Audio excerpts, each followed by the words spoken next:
नमस्कार दोस्तों, स्वागत है आपका आज के मुख्य समाचार में, जिसमें सबसे पहली और बड़ी खबर मैं आपको बताएंगे कि भारत घर में घुसकर मार रहा। भारतीय खुफिया एजेंसी रॉ के नाम से डरा पाकिस्तान। विदेश मंत्रालय ने दिया बयान। खबर में आगे जिक्र होगा कि अवैध कब्जा स्वीकार नहीं, लद्दाख क्षेत्र में नई काउंटी के ऐलान पर भारत का चीन को कड़ा संदेश। खबर में आगे जिक्र होगा कि प्रधानमंत्री मोदी ने अमेरिका में आतंकवादी हमले की कड़ी निंदा की, 15 लोगों की हुई थी मौत। इसी के साथ आगे जिक्र होगा कि भारत पीछे रहने वाला देश नहीं है, हम दुनिया को बता सकते हैं हमारे पास क्या है, मोहन भागवत का बयान। और इसी के साथ आगे आपको बताएंगे कि मोइजू के खिलाफ साजिश की बात झूठी, अखबार की कोई साख नहीं, भारत ने खूब सुनाया। दोस्तों, हर एक खबर की गहराई में आपको ले जाएंगे, लेकिन उससे पहले आपसे निवेदन की वीडियो कीजिए लाइक और चैनल को सब्सक्राइब करके बेल आइकन दबाकर कमेंट में लिखे जय हिंद। दोस्तों, रुक करते हैं सबसे पहली और बड़ी खबर की तरफ। भारत घर में घुसकर मार रहा। भारतीय खुफिया एजेंसी रॉ के नाम से डरा पाकिस्तान। विदेश मंत्रालय ने दिया बयान। जी हाँ दोस्तों, पाकिस्तान के विदेश मंत्रालय ने भारतीय खुफिया एजेंसी के देश के बाहर आतंकवादियों के खिलाफ कथित अभियान को लेकर चिंता जताई है।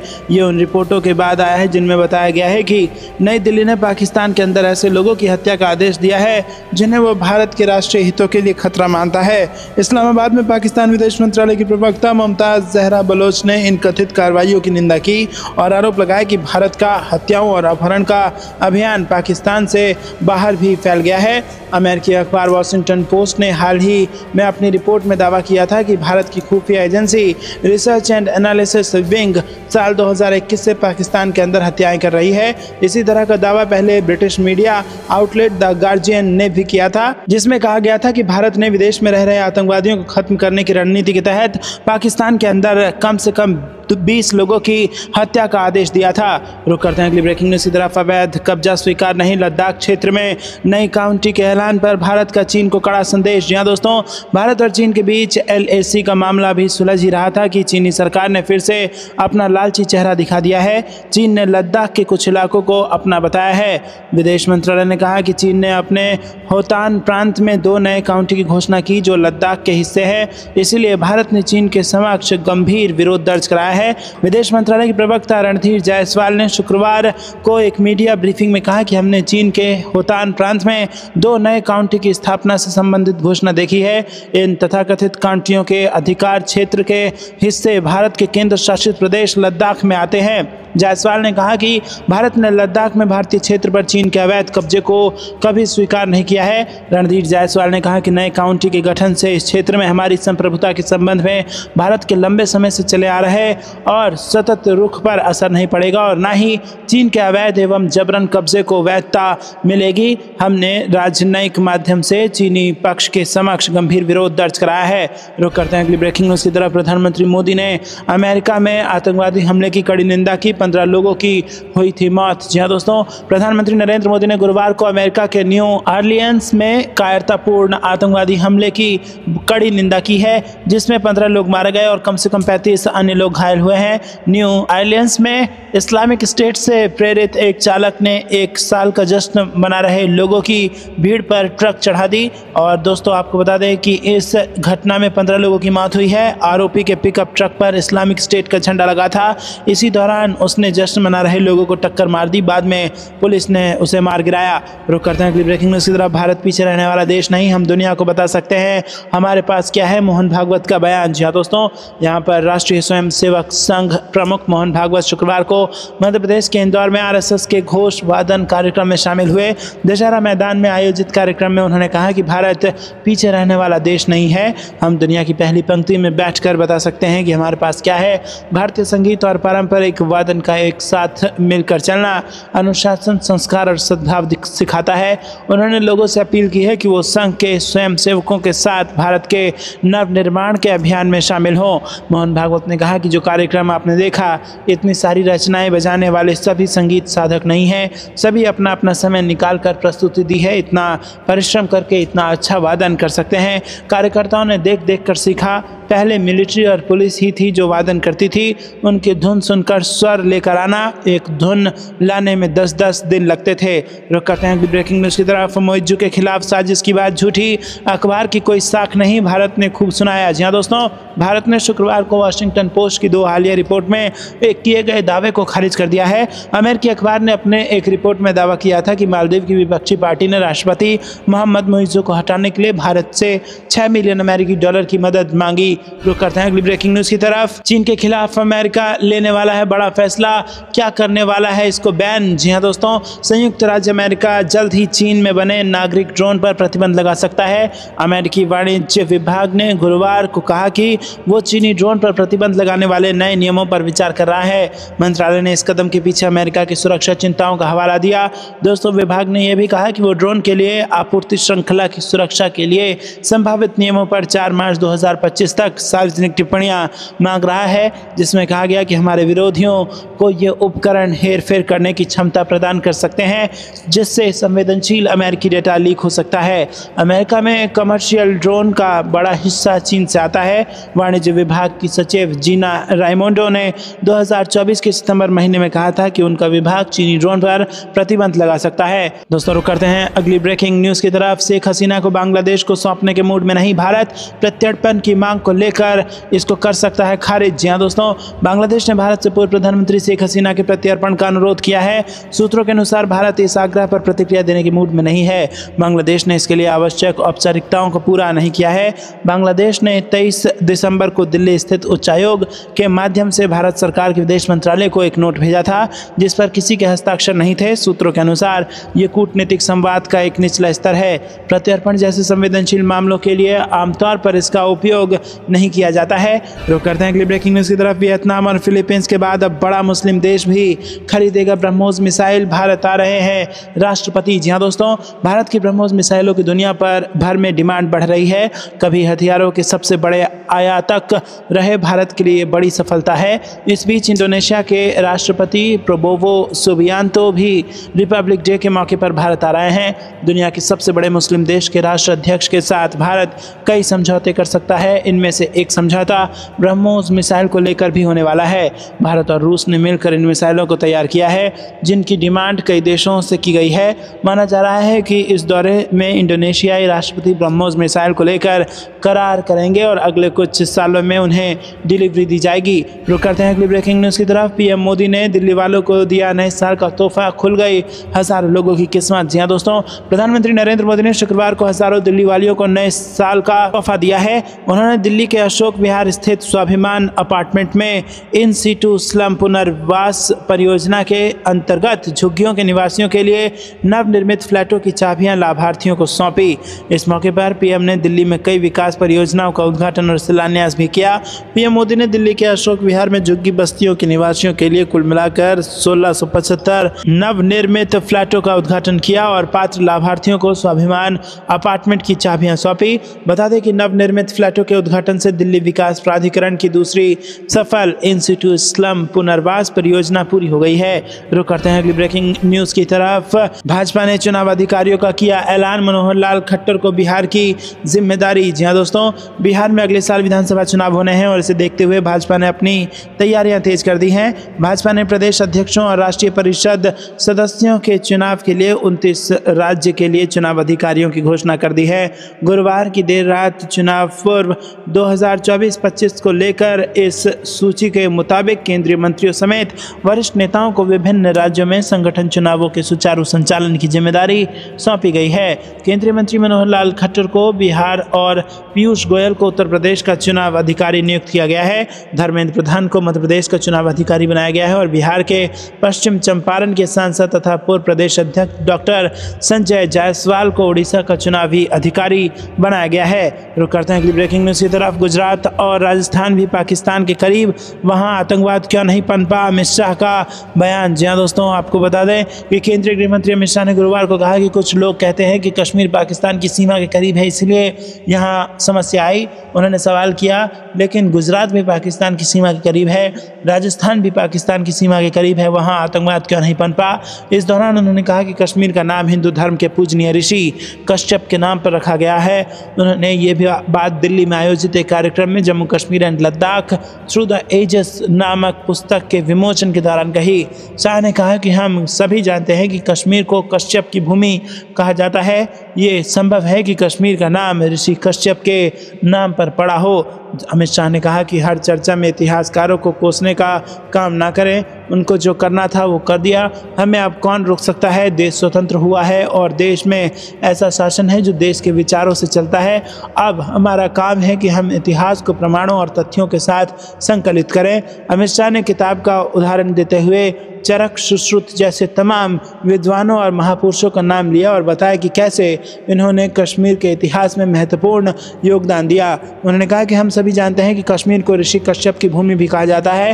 हो सकता है कि इनके नाम से ही कश्मीर का नाम पड़ा हो। अमित शाह ने कश्मीर से बौद्ध धर्म का संबंध भी बताया। उन्होंने कहा कि सम्राट कनिष्क के समय में बौद्ध धर्म की चतुर्थ काउंसिल कश्मीर में ही संपन्न की गई थी, जहाँ अनेक प्रकार के नवाचारों को स्थान दिया गया था। बौद्ध धर्म की चौथी संगीति 72 ईस्वी में कश्मीर के कुंडलवन में आयोजित की गई थी। और शाह ने कहा कि जम्मू कश्मीर ने भारत के विकास में महत्वपूर्ण योगदान दिया है और केंद्र सरकार कश्मीर की सांस्कृतिक गरिमा को पुनर्स्थापित करने के लिए प्रतिबद्ध है। उन्होंने आगे कहा कि भारत दुनिया का एकमात्र देश है जहां सांस्कृतिक सीमाएं हैं, भौगोलिक नहीं। उन्होंने शंकराचार्य, सिल्क रूट और हेमिश मठ का जिक्र करते हुए कहा कि ये दर्शाते हैं कि कश्मीर भारतीय संस्कृति से जुड़ा हुआ है। उन्होंने ये भी कहा कि लद्दाख में मंदिरों के विध्वंस और कश्मीर में संस्कृति के इस्तेमाल का उल्लेख भारतीय संस्कृति के साथ कश्मीर के अटूट संबंध को दर्शाता है। आपको क्या कुछ लगता है दोस्तों? कमेंट में जरूर बताइए। वीडियो को लाइक नहीं किया तो लाइक जरूर कीजिएगा। रुक करते हैं अगली ब्रेकिंग न्यूज की तरफ। अमेरिका में 24 घंटे में तीसरा बड़ा हमला। अब न्यूयॉर्क के क्लब में अंधाधुंध गोलीबारी। जी हाँ दोस्तों, यहाँ पर अमेरिका में 24 घंटे के अंदर तीसरा बड़ा हमला हुआ है। अब न्यूयॉर्क के क्वींस में एक नाइट क्लब में एक हमलावर ने अंधाधुंध गोलीबारी की है, जिसमें कई लोग घायल बताए जा रहे हैं। जिस नाइट क्लब में ये घटना हुई है उसका नाम अमजूरा नाइट क्लब है और गोलीबारी बीती रात करीब 11:45 पर हुई है। रुक करते हैं अगली ब्रेकिंग न्यूज की तरफ। 2025 में उत्तराखंड की परियोजनाएं करेंगी कमाल। चीन की बढ़ेगी टेंशन तो राज्य हो जाएगा मालामाल। जी हाँ दोस्तों, आपको बता दें कि दीवार पर टंगे कैलेंडर की तारीख बदल गई है। साल 2024 में हम साल 2025 में प्रवेश कर गए हैं। साल 2024 उत्तराखंड के लिहाज से बेहद शानदार रहा। कई ऐसे मुकाम प्रदेश ने हासिल किए जिसके सुखद परिणाम आने वाले समय में दिखाई देंगे। कई ऐसी घटनाएं भी हुई जिन्होंने कई तरह के सवाल सरकार के लेकर सिस्टम पर खड़े किए हैं और साल 2025 उत्तराखंड के साथ साथ देश के अन्य राज्यों के लिहाज से बहुत कुछ लेकर आ रहा है। उत्तराखंड में ऐसे कई काम साल 2025 में होंगे जिनसे प्रदेश को तो फायदा होगा ही साथ दूसरे राज्य को भी इन परियोजनाओं से मजबूती मिलेगी। आखिरकार कौन कौन से हैं वो काम जिन्हें आप साल 2025 में धरातल पर उतरते हुए देखेंगे? दोस्तों, इसमें सबसे बड़ा लाभ जो जनता को मिलेगा वो है ऋषिकेश रेल परियोजना का। जी हाँ दोस्तों, उत्तराखंड में सबसे बड़ी परियोजना इस वक्त अगर कोई चल रही है तो वो ऋषिकेश कर्णप्रयाग रेल मार्ग परियोजना। इस प्रोजेक्ट के तहत काम कर रही मशीनें आगे की तरफ बढ़कर काम को गति दे रही हैं। 125 किलोमीटर से अधिक लंबे इस रेलवे ट्रैक का काम काफ़ी हद तक पूरा हो गया है। ऋषिकेश से कर्णप्रयाग तक सफ़र करने वालों को न केवल यात्रा का समय आधा लगेगा बल्कि लगभग 20 करोड़ रुपए के ईंधन की बचत भी इस परियोजना से होगी। रुक करते हैं अगली ब्रेकिंग न्यूज़ की तरफ। दिल्ली में प्रधानमंत्री मोदी फूकेंगे चुनावी बिगुल। 4500 करोड़ की कई परियोजनाओं की देंगे सौगात। जहां दोस्तों, प्रधानमंत्री नरेंद्र मोदी दिल्ली विधानसभा चुनाव का बिगुल शुक्रवार को फूकेंगे। इसी के साथ रोहिणी के जापानी पार्क में पीएम रैली को संबोधित करेंगे और दिल्ली के विकास की कार्य योजना पेश करते हुए 4500 करोड़ रुपए की कई परियोजनाओं की सौगात देंगे। वहीं प्रधानमंत्री की दूसरी रैली 5 जनवरी को पूर्वी दिल्ली के सीबीडी ग्राउंड में प्रस्तावित है। इस मौके पर प्रधानमंत्री दिल्ली मेट्रो के फेज 4 के तहत रिठाला नरेला कुंडली लाइन का शिलान्यास और दिल्ली सहारनपुर नेशनल हाईवे के शुभारंभ के साथ ही दिल्ली को जाम व प्रदूषण मुक्त करने के लिए 4 मुख्य प्रोजेक्टों से अवगत कराएंगे। भाजपा जनसभाओं में भारी भीड़ जुटाने की तैयारी में है। मंडल अध्यक्षों को कम से कम 2 बसें भरकर लाने की जिम्मेदारी सौंपी गई है। भाजपा सांसद कमलजीत सहरावत, योगेंद्र चांदोलिया और रामवीर सिंह विधूड़ी को रैली आयोजित करने के लिए प्रभारी बनाया गया है। रुक करते हैं अगली ब्रेकिंग न्यूज़ की तरफ। महाकुंभ के लिए चलाई जाएंगी 721 बसें। हर 15 मिनट पर जाएगी बस। श्रद्धालुओं को होगी सहूलियत। जी हाँ दोस्तों, 13 जनवरी से 26 फरवरी तक प्रयागराज में आयोजित होने वाले महाकुंभ को लेकर उत्तर प्रदेश परिवहन निगम ने तैयारियां पूरी कर ली है। वाराणसी और आसपास के जिलों से श्रद्धालुओं को प्रयागराज तक पहुंचाने के लिए 721 बसों का संचालन किया जाएगा। बसें हर 15 मिनट पर उपलब्ध होंगी जिससे श्रद्धालुओं को आवागमन में कोई दिक्कत न हो।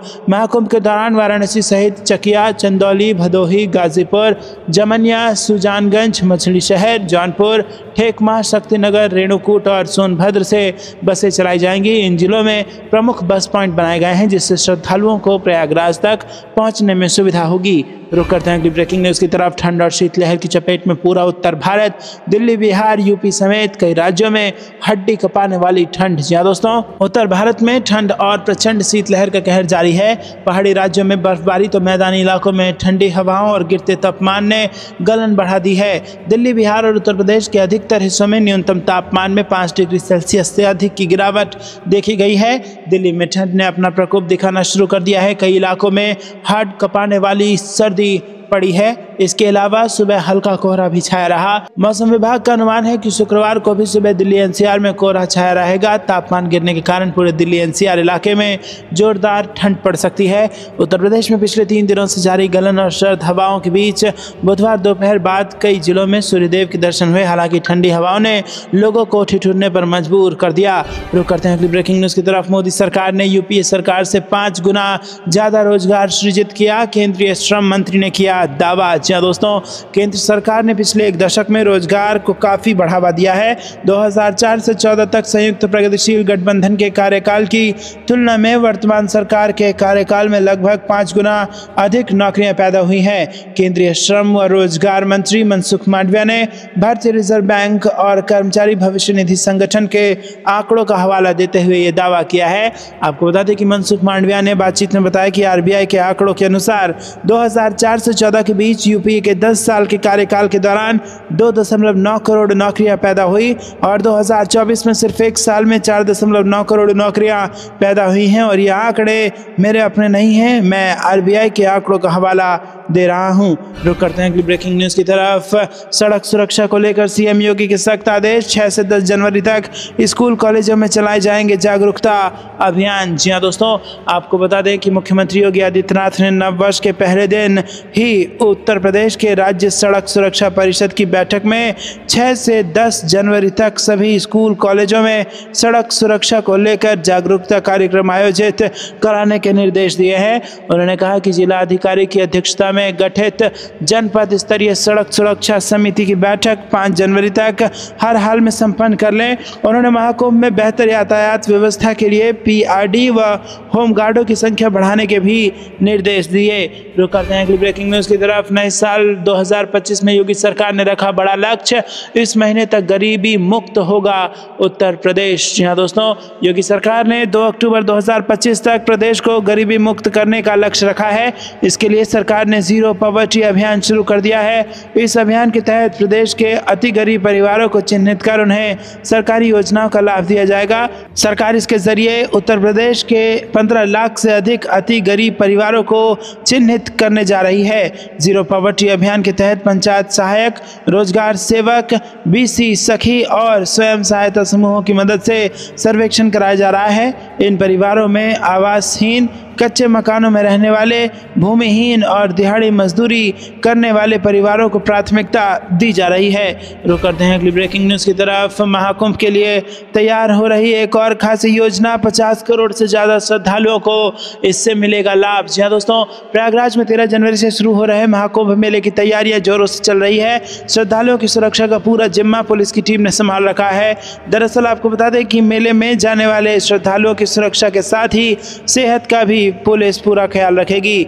जिले के प्रमुख मार्गों पर पड़ने वाले सरकारी अस्पतालों के अलावा सैनी व खोखराज क्षेत्र में अस्थायी अस्पताल पुलिस ने बनवाए हैं। हाईवे किनारे बने 8 प्राइवेट अस्पतालों से संपर्क कर वहां भी आपातकालीन व्यवस्था के तहत उन्हें अलर्ट मोड पर रखा गया है। प्रयागराज में आयोजित हो रहे महाकुंभ में 50 करोड़ से ज्यादा श्रद्धालुओं के पहुंचने का अनुमान है।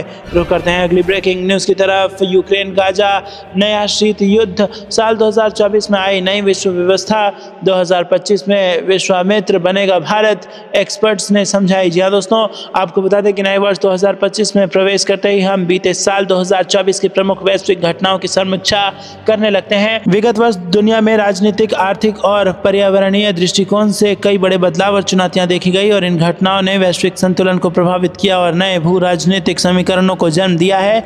इसका भारत समेत पूरी दुनिया पर गहरा असर पड़ा है। दुनिया नए शीत युद्ध की ओर बढ़ रही है और ऐसे में भारत दुनिया में खासकर ग्लोबल साउथ के देशों के लिए एक मित्र की भूमिका निभा सकता है। भारत साल 2025 में यूक्रेन और गाजा में शांति की स्थापना में मध्यस्थ भी हो सकता है। रुक करते हैं अगली ब्रेकिंग न्यूज की तरफ। तालिबान के सबसे बड़े दुश्मन से दोस्ती करने पहुंचे ISI चीफ, युद्ध के बाद टेंशन में पाकिस्तान, यहीं पर भारत का भी मिलिट्री बेस। जी हाँ दोस्तों, तालिबान और पाकिस्तान के बीच युद्ध जैसे हालात के बाद पाकिस्तानी सेना की खुफिया ISI के चीफ लेफ्टिनेंट जनरल असीम मलिक ने अचानक से ताजिकिस्तान का दौरा किया है। पाकिस्तान ने इस दौरे का ऐलान नहीं किया, लेकिन ताजिकिस्तान के राष्ट्रपति कार्यालय ने इसकी जानकारी दी है। इस दौरे पर ISI चीफ ने ताजिकिस्तान के राष्ट्रपति से उनके महल में मुलाकात की। साल 2021 में तालिबान की सत्ता में आने के बाद से ही ताजिकिस्तान की सरकार ने तालिबानी शासन का सबसे ज़्यादा खुलकर विरोध किया है। वहीं पाकिस्तान की बात करें तो उसने संयुक्त राष्ट्र से लेकर दुनिया के अन्य मंचों तक पर तालिबानी सरकार को मान्यता देने की मांग की है। हालांकि अब तालिबान के साथ संघर्ष के बाद पाकिस्तान के सुर बदलने लगे हैं और वो अब ताजिकिस्तान के साथ दोस्ती करना चाहता है। रुक करते हैं अगली ब्रेकिंग न्यूज़ की तरफ। लेकिन दोस्तों, उससे पहले आपसे निवेदन की वीडियो को लाइक नहीं किया अभी तक तो लाइक जरूर कीजिएगा और चैनल को सब्सक्राइब करके बेल आइकन दबाकर कमेंट में जय हिंद जरूर लिखिएगा। रुक करते हैं अगली ब्रेकिंग न्यूज़ की तरफ।